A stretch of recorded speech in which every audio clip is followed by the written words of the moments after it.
advice, real-life stories, and practical solutions that touch every part of your life. Join me, Chemutai Kirui, on Ndizi TV Africa Afya Yetu Health Show every Friday from 7:30 to 8:30 p.m. and be part of the change.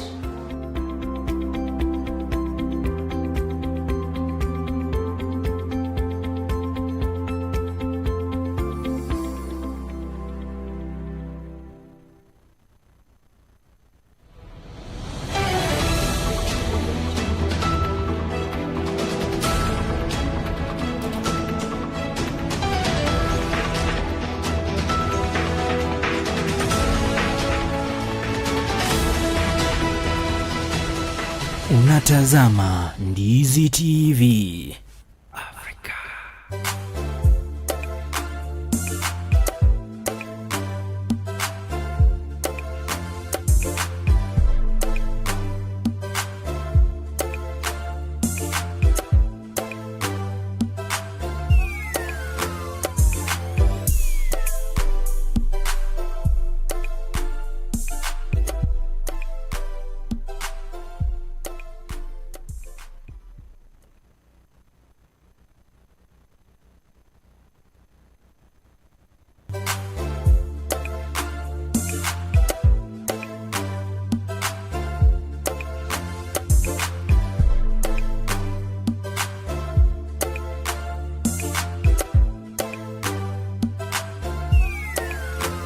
Well, good evening and welcome our viewers to yet another episode of Afya Yetu.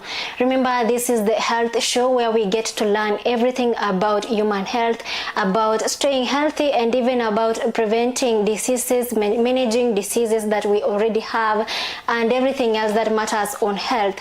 I am Chemutai Kirui, and tonight we are going to discuss one of the most deadly yet preventable diseases in Africa that is affecting more than 90% of women in Africa. This is cervical cancer. This is, in October we have been talking about breast cancer because October has been Breast Cancer Awareness Month. But tonight we are so much privileged that we are not going to talk about only breast cancer because that is a discussion that we have had before. But we are going to discuss cervical cancer. This is a cancer that is affecting women and majorly on the lower part of their reproductive organs. We are going to, we are so much privileged that we have Dr. Brian Omwocha, who has joined us tonight and is going to tell us more about cervical cancer, how it develops in the body of the woman, how it can be managed, how it can be treated, and even how it can be prevented, because prevention is always better than cure, and we have always been spreading that, preaching that every day. In our show Afya Yetu, we have been teaching you about how to prevent various diseases and especially cancer, because we have been measuring a lot about cancer on this month. So, Daktari, how is your evening? And maybe you can tell us who you are and the passion behind what you do as an oncologist. Thank you, Chemutai. Good evening, dear viewers. My name is Dr. Omwocha Brian. I'm a resident medical doctor at Bosongo Hospital, working in the oncology department. And this evening, we'd want to demystify the topic on cervical cancer. I'll be happy to answer most of your questions. I hope you enjoy tonight's show. Okay. Yeah, thank you so much, Doctor. You know, this is something that many people do not normally talk about it, but I'm so privileged that we are hosting you tonight to tell cervical cancer affecting a lot of women in Kenya and largely in Africa. We've seen in the research that a lot of women have this, they do not know about them because normally they come silently.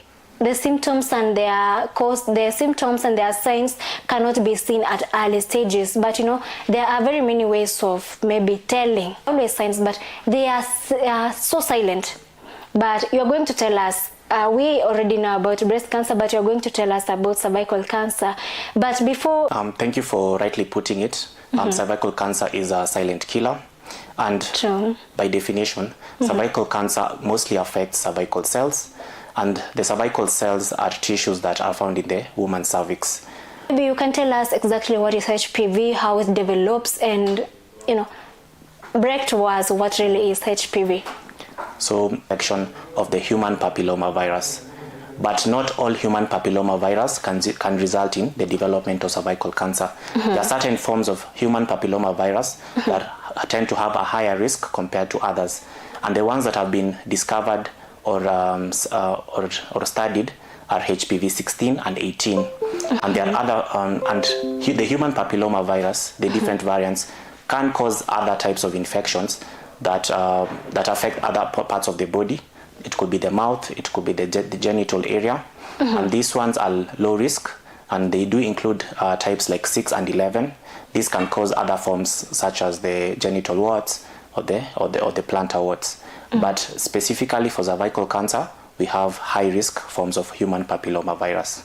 Okay. And are there known causes of HPV? There is no specific known cause.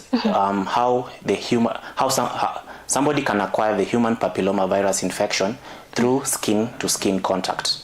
And how it's acquired, for skin to skin contact to occur, it's mostly acquired through sexual intercourse, even hand to genital transfer. That's how somebody can acquire this human papilloma virus infection. So that's why we are encouraged to always wash your hands when you visit the washrooms and after, before and after. Okay. And many other preventive measures that have been in place to prevent this, but normally people assume them, or maybe are not aware about them. I can't say if it's ignorance or lack of awareness, but they are very important. But before we go into that also, maybe you can tell us why cervical cancer is very common among women, especially in Kenya and largely in Africa. Maybe you can say among the African women. It's unfortunate that the cervical cancer is quite prevalent in Kenya, because in our current setting we are in a developing country, and developing countries as a whole do face various challenges, and one of those challenges are stigmatization, in that people tend not to seek early diagnosing or screening, even when they are presenting early symptoms for cervical cancer. So women tend to stay with the symptoms that we'll discuss as we continue, and the cancer spreads, reaching a point where the only form of management is palliative care. Other challenges facing developing countries is lack of awareness in terms of knowledge, in that there are primary preventive strategies, that is use of human papilloma virus vaccinations.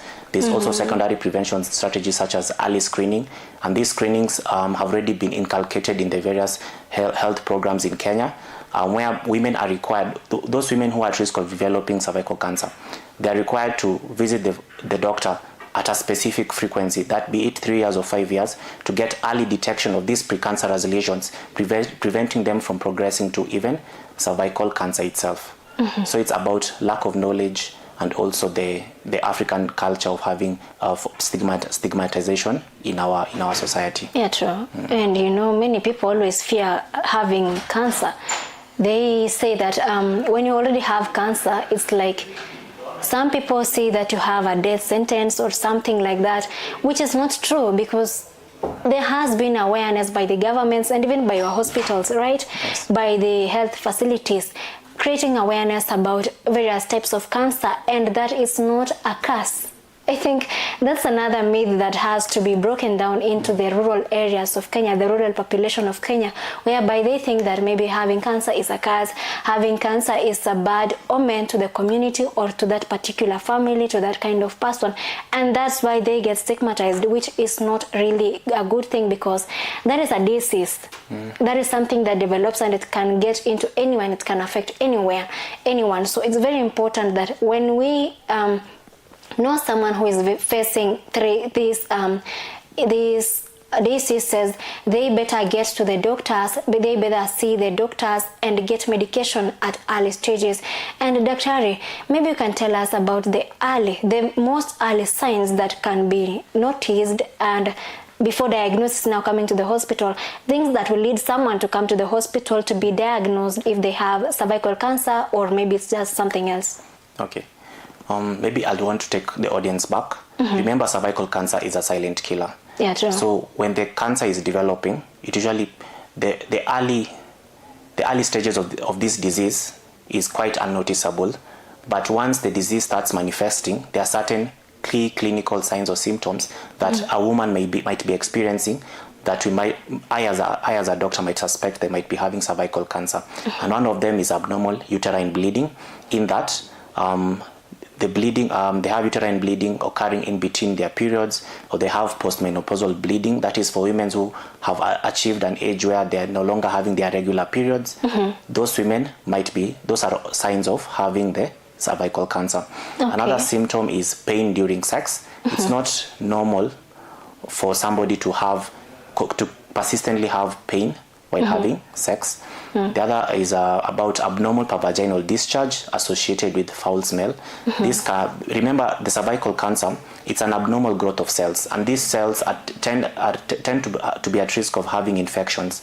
And whenever there's an infection, there tends to be some form of discharge developing, and this can be early signs of somebody might be having this cervical cancer. Maybe you can touch more about abnormal bleedings and those kind of discharges, because these are things that normally people misinterpret. They might misinterpret to maybe it's just my post-period discharge, or maybe pre-period discharge, or maybe they can say that maybe it's just the weather. You know, some girls even tend to think that maybe when there is a spot that there is not your periods, they think that maybe it's just, maybe I just had an accident, or maybe it's some stress. Maybe you can tell us what exactly should we really see as the first sign, or maybe what we should take caution of. Okay. Maybe to further describe on what is abnormal uterine bleeding, for those who are during their normal periods or during their menstruation cycle, there tends to be a specific frequency in which some women are able to predict my periods will land in a specific date. Yeah, true. Whenever they get abnormal spotting, okay, there's a certain amount of spotting that is acceptable, but the moment they have a form of bleeding that is heavy and it's like comparable to maybe your menstrual cycle, maybe they should suspect if it's persistent in that, assuming they were to have it's a 28-day cycle, so they have 21 days, then 7 days of menstrual bleeding. Then in between those 21 days, at around the 7th or 14th day, they have like another period occurring, and this goes on for the first month, second month, third month. It seems not to stop. Consistent. Yeah. Consistent. Now that should put them at high suspicion that this is not a normal form of uterine bleeding, and they need to get worked up. And the working up involves them visiting either the general practitioner or even an obstetrician and gynecologist, where they're able to examine the patient and do several tests to rule out other forms of abnormal uterine bleeding, because cervical cancer is not the only cause that causes. It's not the only cause. It's not the only thing that can cause the bleeding. Yes, it's not the only one. There are other several causes, and you need to get confirmed. You need to rule out cervical cancer, because once it's detected early, there's cure. And maybe the ones who there's a specific group of people that you need to really put caution on. Those who have achieved menopause. You have had a certain period where you have reached your 50s or 55 years, you've not had your menses at all. Then all of a sudden you're having some kind of period. You're wondering, where is this coming from? Yeah. These people should be on high alert, and they should visit a clinic or a facility to get checked, because most likely they have a cervical cancer in this case. Okay. And now that kind of group that you have mentioned, and with all those signs and symptoms that come up before diagnosis, when someone comes to the hospital for diagnosis or for checkup, what procedure do you follow to maybe diagnose them with cervical cancer? So for any woman who's visiting our facility, we start with the history of presenting illness. We start with listening to their symptoms. You have come with abnormal uterine bleeding. We'd want to characterize the frequency, the amount. Yeah. From there, we'd want to maybe inquire about your obstetric and gynecological history, how many children you've had, how are your cycles. Then we want to gauge on your sexual history. When did you start having sexual intercourse? How many partners do you have? Because all of these contribute to you having the risk of being infected by the human papilloma virus. Oh, okay. After that, then we can now proceed to maybe Specifically for cervical cancer, we can now proceed to a pelvic exam, and this involves maybe palpation and even having a speculum exam. And for the speculum examination, the clinician has to maybe obtain consent by describing the procedure done. Then they'll be able to visualize the cervix, see if there's any abnormality seen on the cervix, and from there they're able to do other screening tools to assess the risk of you having cervical cancer. And if someone has a history, maybe from the family of someone who has had cervical cancer, are they risking getting cervical cancer too? That I'd say it's a myth, because the common risk factors for somebody getting cervical cancer are well known, and they all encompass they all involve somebody acquiring the human papillomavirus infection. And one of the risk factors include somebody having an early sexual debut, that is having sexual intercourse early, having multiple sexual partners, or having a partner with multiple sexual partners. They are the ones who now get the HPV infection and now give it to you through sexual intercourse. The other risk factors include co-infections with things like the HIV, which lowers your immunity, it does increase the risk of you having cervical cancer long term, and also usage of certain drugs like smoking. Smoking also contributes. And now coming to screening, how often should women go for screening for cervical cancer, and at what age should they start? What age does women of what age risk getting cervical cancer? In the pathogenesis of cervical cancer, the woman has to have first got an infection by the human papillomavirus, but the immunity has a good way of like clearing up these infections. So for those who have a low risk infection, usually the infection clears in 2 years. But for those who maybe have gotten like the high risk human papillomavirus subtypes that I had mentioned, that is 16 and 18, or they have certain risk factors, that the history of smoking and HIV, they can now progress to now the cervical cancer cells getting to precancerous lesions and eventually becoming the cervical cancer itself. And now screening involves looking at these women who are at high risk of developing this precancerous lesion. Remember, we are trying to prevent and not cure the cervical cancer, because once we are able to detect the precancerous lesion early, it can be managed while it's still a local disease, not an advanced disease. And the screening age starts from around 25 years, and and the options involving include the woman has the option of having a pap smear test, and the frequency can be done every 3 years. The next one is a HPV DNA test can be done, and this HPV DNA tests for infections of high risk, the high risk human papillomavirus, that is the 16 and 18, and this can be done every 5 years. We can combine both tests to increase the sensitivity of detecting this the women at risk, and but the frequency can also vary for those who have a higher risk. Those who are maybe have high HIV infection, the frequency has to increase, because remember, they are more susceptible than the normal population. Also, people who have maybe using immunosuppressive agents, the immunity is also down, so you need to screen them more regularly. Okay. And this can go up to around 50 years, but sometimes screening can be stopped for women who have gone through certain procedures that involved their cervix and the uterus being removed. Because remember, it only affects the cervix, but once the cervix is out, there's no longer that risk of them developing the cervical cancer. And how effective is pap smear and HPV tests on detecting cervical cancer? In terms of the sensitivity and specificity, the HPV DNA test has been proven to be more effective, because they are currently self-test kits. The woman just has to get a high vaginal swab. They can do it on themselves, and then take the sample taken to any lab, and the lab is able to screen for them. For the pap smear, it's more invasive, so women tend to shy off, because there's that fear that the procedure will be painful and they don't want to feel that discomfort. So it's more of people tended not to go and seek for this pap smear test because of the fear of the procedure itself. But it's also a good test, but it has now been overtaken by the HPV DNA testing. You mentioned that it can be self-done. Yes. How is it? done? How it's done? Yeah. So like how can I just go to the clinic, buy a testing kit, and how the procedure? Okay. So for a woman to obtain a high vaginal swab, there's designated labs spread across the country, that is Kenya, and they usually provide a certain sample bottle with clear instructions on how to take this specific sample.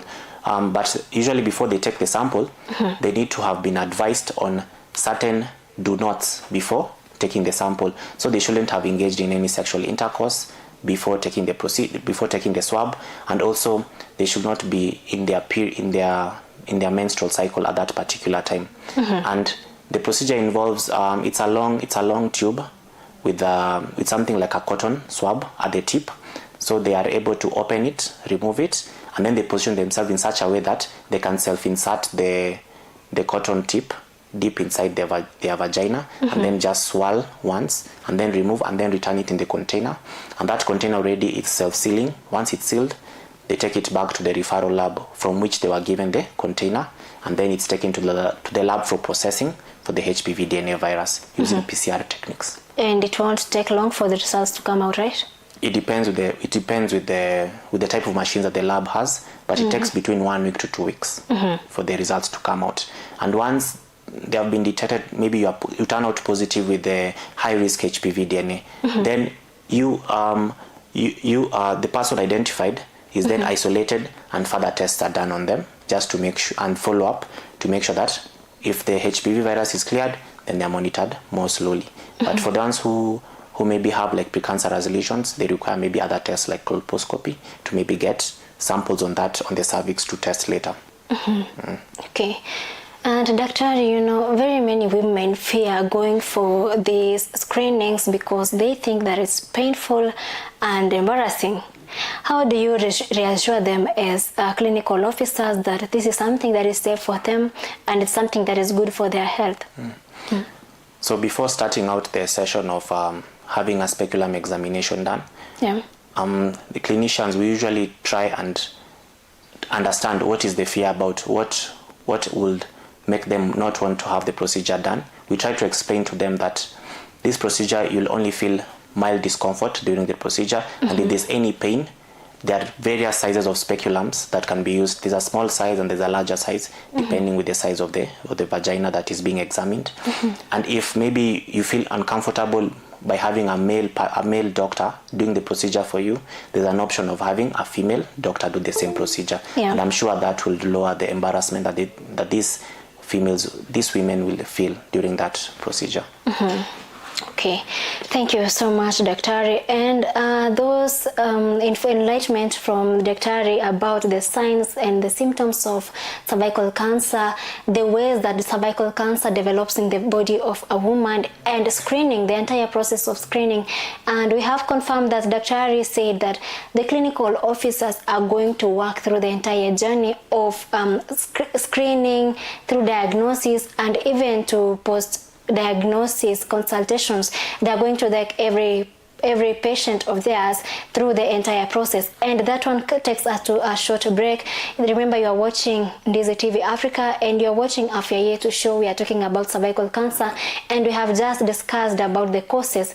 When we come back, we are going to discuss about screening and the prevention, the preventive measures that can be taken by women, because this is something that we can avoid. This is something that we can prevent. We can get away from this. But there are many things that should be done before coming to the prevention. There are many things that should be done to prevent cervical cancer. That is what we are going to talk about right when we come back from our break.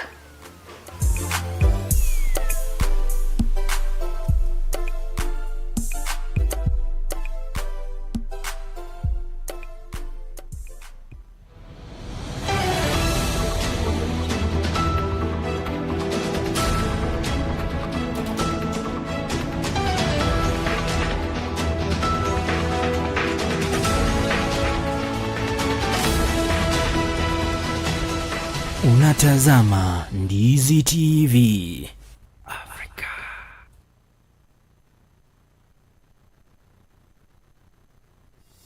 Being healthy is a strive everybody longs for. Human beings will spend their time online searching remedies for conditions challenging them. Some will go to medical facilities seeking medical help, while others will use herbal means to keep their health hazards. I am Chemutai Kirui, and every week on Afya Yetu, we open the doors for life-changing conversations from wellness and nutrition, preventing diseases, managing chronic illnesses, and even mental health. We bring expert advice, real-life stories, and practical solutions that touch every part of your life. Join me, Chemutai Kirui, on Ndizi TV Africa Afya Yetu Health Show every Friday from 7:30 to 8:30 p.m. and be part of the change.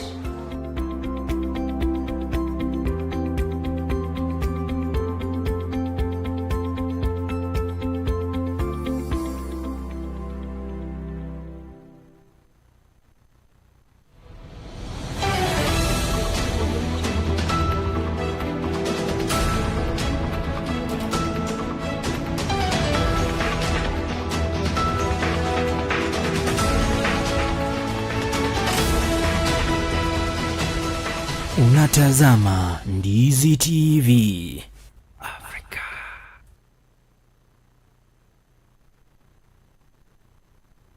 Je, wewe ni mmiliki wa aina ya gari aina ya Alto, Probox, Harrier, V8 na Lexus? Jipatie brake pads kwa bei nafuu hivi sasa. Vilevile oil filters kwa gari aina ya Toyota na vilevile Subaru. Ili upokee popote ulipo, piga simu kupitia nambari 0739318606.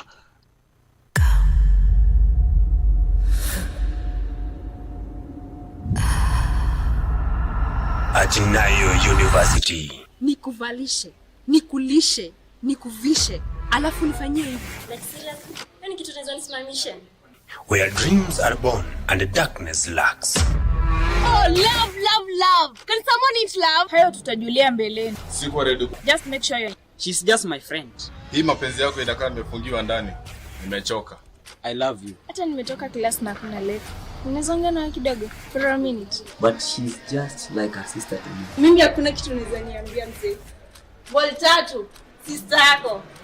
Uta regret. A place of power, manipulation and control. What essence is your... Have any other option? Ingia hapa na ukose kitu nataka. Utatufanyia nini? How can I be okay? Eric didn't win this election. If you will not stop this nonsense, you're going to... A weapon. So ongea nini mbaya? Ongea. Eric. You are failing. Nakwambia hizi vitu. Relax. Nimekuja na new product. And this new product inaitwa white powder. Believe it or leave it. Remember, you are the school president. You had information. Why won't you use a formal channel? Na unajua this is a machine designed to mint millionaires and also to break hearts. Mina, what official channel? Fearless. You do not belong here. Kiburi peleka mbali. Do you know that lady is after power and she can do anything, anything to achieve whatever she wants? I don't care. Mimi niko concerned na talent yangu ya kuimba. Mimi nataka pesa. Watu wawili mtakuwa watoto hadi lini? Mimi kama ni utoto, I swear, sitaki. I have power. Politically protected. Utanifanyia? Power, manipulation or on Jeddah. Rule number 1. Avoid the literate. No one knows that now. No one knows the truth. Truth never dies. Jeddah, coming soon.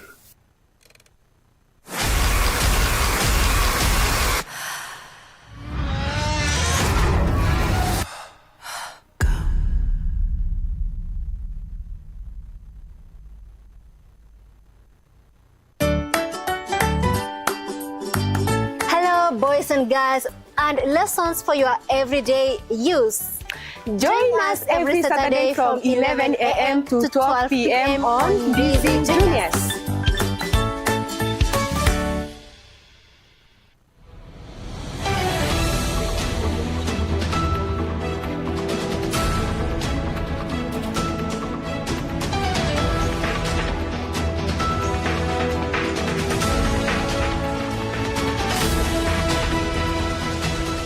Unatazama Ndizi TV Africa.